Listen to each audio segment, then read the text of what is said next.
Okay, here we are live on the internet once again. We're sitting here with Patrick Stiles, who's in the health supplements industry. How you doing, Patrick? I'm doing fantastic. Good, man. So I'm sitting inside of Patrick's place and Patrick's sitting outside. Here in- I thought we were going to not disclose that part and make it seem like we're in two different locations. Oh, okay. Well, yeah, so we're in two different locations. Yeah, right? Yeah.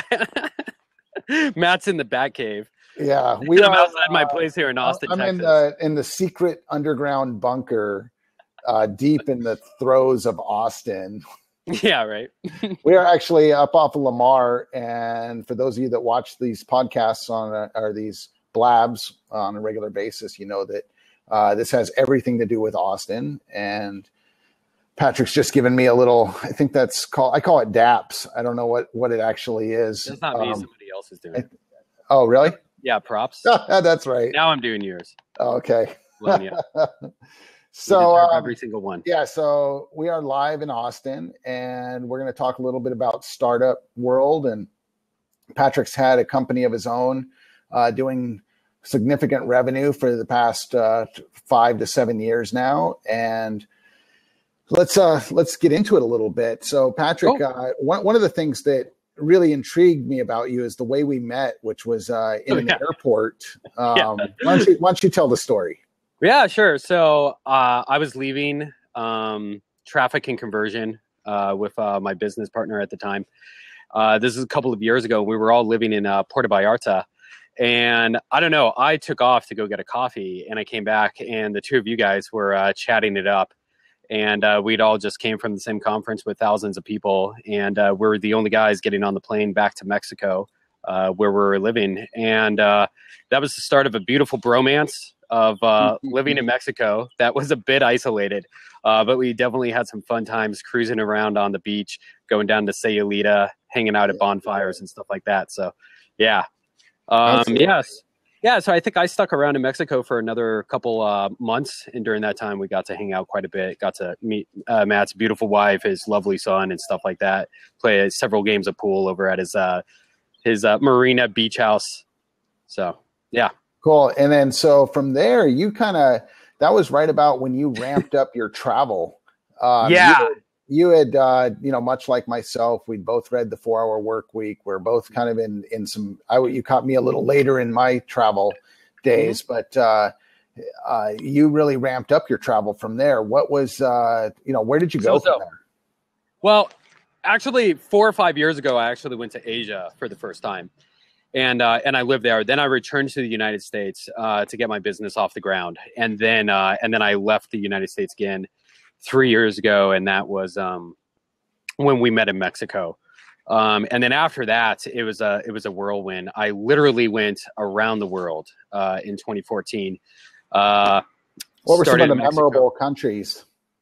Well, I lived in Budapest for several months. I was dating a European gal.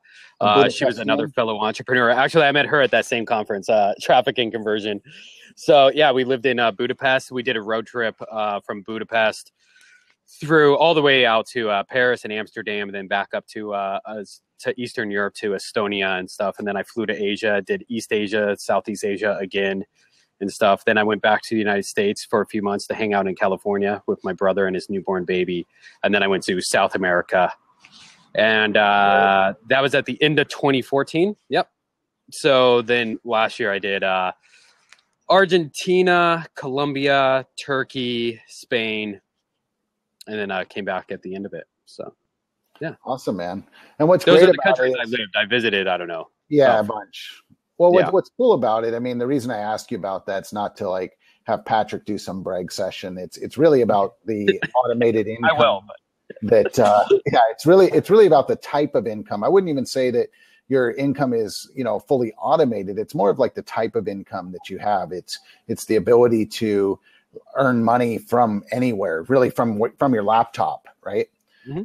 And be able to, if you have Wi-Fi and an ATM, you're pretty much set up. Would you say that's a fair assumption? Absolutely. Yeah. And a pro tip for the people that want to go overseas is get a Schwab investor checking account because it has great exchange rate and no fees. Right. Absolutely. So, yeah. Anyway. I actually tried to set that up from a couple different countries. And Oh yeah. we're It's just, yeah. yeah. The tip, the real tip on that is set it up before you go. Don't try and Yeah. do it after you go, Mhm. because they really have a lot of blocks set in place. Yeah. Keep you I was from- lucky 5 years ago when I first left the country. I sold my car to a guy that worked at Schwab, and I was about to take off like in a week or that's so. great. He told me about it. Yeah, so it was a great tip. Probably saved me several $100s in fees and stuff at a minimum. Yeah, no, at the end of the year, it's funny that you mentioned that, because I would look and I'd see that I have like $2,000 in ATM and bank fees from various countries. And Yeah. I was like, well, at the very least, this proves that I was overseas, you know, because I'm going to deduct them. I'm going to deduct every single one of them. And at least proves that I was out of the country the whole time, because I booked myself. Yeah, you were there pulling out cash. I list myself as a international IT consultant, and so it kind of goes with the whole image. Yeah, so, cool. So you're in the health niche, and you do supplements, and you're very good at it. You know, you run a substantial 6-figure, close to 7-figure business. But there were some things we were talking about before we went on live here that really kind of touched, and it was kind of your advice, you know, to people that are getting started online, and kind of some of the pitfalls that maybe you could help them avoid. Yeah, absolutely. And I certainly have a lot of these. It's a question that I get asked a lot when I meet people, and they're like, you know, how are you traveling, or, you know, like living from home, or I'm sorry, working from home, and, you know, these different sort of things. Yeah. How am I living from home? Yeah. Anyways, you know, and actually I don't recommend the supplement industry, you know, to people starting out and things like that. You know, it's a very dicey industry. It's heavily regulated, and it also has a lot of bad apples in it and stuff. So, you know, my philosophy on it is to create incredible products that are just really kind of stand head and shoulders above the crowd. But it's really hard to not only bring that product to market, but also to differentiate it in the marketplace and stuff like that. So it's quite the grind, but it is a passion of mine. But, you know, one of the top things that I tell people when they want to kind of like enter into the world of internet marketing and making money from their laptop is to build a skill. And the two that I believe are the two most valuable are copywriting and traffic. And some of the reasons is, pardon? I said, okay. And you're saying build a skill, correct? Mm-hmm. Yeah, absolutely. Yeah, and like really kind of like carve something out that you know how to do. And one of the reasons why I recommend those two is because they're the most expensive to outsource. They're the hardest to hire on. It's really hard to know if somebody is a good copywriter or a good traffic person. And normally it takes 5 figures to really kind of test them out. And you can definitely be out of that money in the end. And then conversely to other things like coding and building websites and design, those things are very easy to judge. I mean, code can definitely get a lot more complicated. It depends on how complicated you make things. But just for a plain old website, I mean, you can go to the website and see what it looks like and see how fast it loads. So that's really straightforward. So that would be one of the things that I would outsource right away, as opposed to these other skills. And and the thing is I recommend. Be really good at one particular thing that you can do for other people. Correct? Yeah. I would recommend that just for yourself, but be good at something that you can do for other people. Yeah, and that's exactly right. I would recommend that people freelance, and that way they're going to get a lot of kind of high volume action of building that skill. They're going to get paid to learn. They're going to get paid to improve that, and they're going to really get to survey the land of all the different businesses that are out there and what those industries are like. And then after they've built that skill, they maybe have some cash in the bank, they have some connections, and they really kind of know how these different industries work. You know, then they can intelligently enter one of them on their own, you know, and go and start their own business if they really want that headache in their life. So, yeah, I mean, you know, you run a successful business with a lot more employees than I have. And it's, you know, it's a challenge. It's a very difficult thing to do, of running all the different aspects of it. So that's one reason, like, so I run my own traffic. I write my own copy, and I've hired other people. I work with other copywriters. I'm doing more and more of that.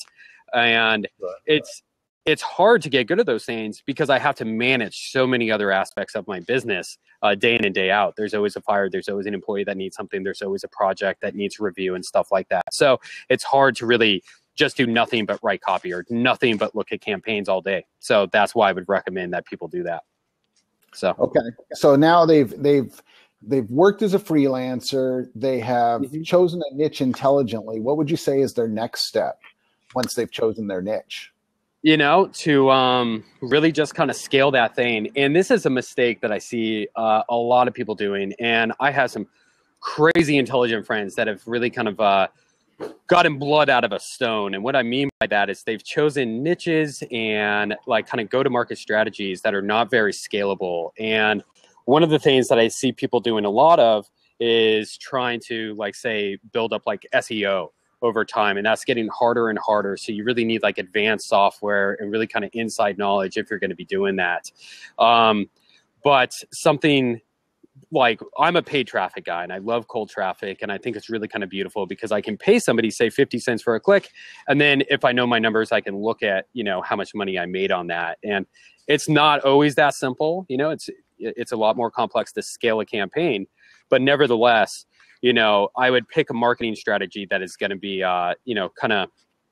that's going to be scalable over time. And that also applies to the niche. That's going to have some depth to it that you can go deep as opposed to having to go wide. And an example of that would be, pardon? Absolutely. No, it's great. Yeah. Go for the example. Okay, cool.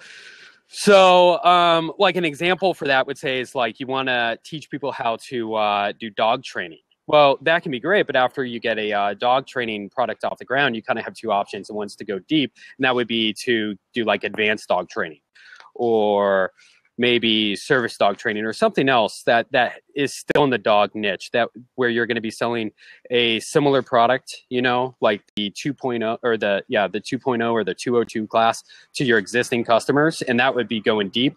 And going wide would be where you're now producing cat training or bird training or something like that. And every time you go into a new niche and you go wide, you need to create a new front end offer. You need to create, maybe a new brand, a new website, a new checkout process. You have to build a new customer base. And that is really, really hard. So it's easier to build one big fan base, one big customer base, and just constantly improve products, build a relationship with those people, and, really kind of become the master in your domain. And, I was talking to a friend the other day, and he's interested in some different health products. And, he's basically taking his time and choosing that niche because he's like, this might be the next 5 or 10 years of my life.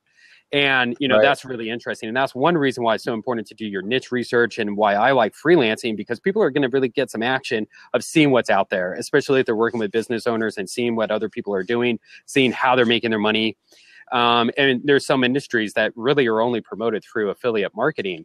So it's like, do you really want to deal with affiliates, manage those, manage that entity, which takes a lot of work and stuff like that. So, you really kind of have to ask yourself those questions. And conversely, I have other friends that love affiliates and they don't want to do what I do, which is paid traffic.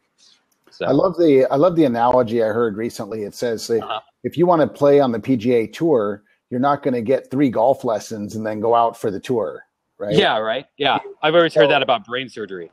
Yeah, exactly. And I think that there's, kind of the double-edged sword of internet marketing. While there is money, I've traveled the world making money. You've traveled the world making money. While that is there are so many people pitching snake oil out there that people think that guys like you and I essentially put up a couple pages and just been traveling on that money, where there's like consistent day in, day out, months upon months and years upon years of just effort and grinding, just I paid my dues. Right? Yeah, I paid my dues, man. And so it's like you were saying, you're going to be in it for 5 to 10 years. I think a lot of people get in thinking that they're going to be in for a couple of years and then just have this 10K a month flowing on the outside here somewhere on the, but it's really, it just really doesn't work like that. Yeah. That's funny. I remember I had a partner in one of my businesses when I was getting started in the online world. And like we were negotiating contracts and like we were anticipating having problems like how are we going to count all our money, you know, like maybe I'll have a house in Venice, you know, I mean like it wasn't actually like that, but I mean, like we were just way too optimistic. And this is one reason why I'm such a fan of freelancing, because you don't know what you don't know. If you dive in at the deep end and you go and buy, say, $10,000 of inventory, and you don't even know how to make a website, you know, or how to build a relationship with customers and build that trust and really create something that's different and unique and worthwhile. So, yeah, it can be a challenge. However, but I do want to sell it, you know, that like, you know, the dream is alive. And I mean, last year, I think I took about 5 months off. Of course, several of those months, you know, I took off to, you know, do a new startup and work on a new project that we closed the doors on, which had more to do with the personality dynamics than the actual underlying business. Absolutely. But, you know, I mean, I'm eternally grateful for the lifestyle that I have, you know, and you know, the world that I've seen. And stuff like that. So, but you know, it does take work. It's kind of it's not as good as I imagine, and it's way harder, but you know, it's very doable. Absolutely. So you're in Austin right now. What brought you to Austin? Yeah, I know you're getting ready to leave and head to Denver. But... Yeah, my Subaru brought me to Austin. Yeah. Oh yeah, with my Colorado plates. Yeah, so I've been back in the United States for about 2.5 months.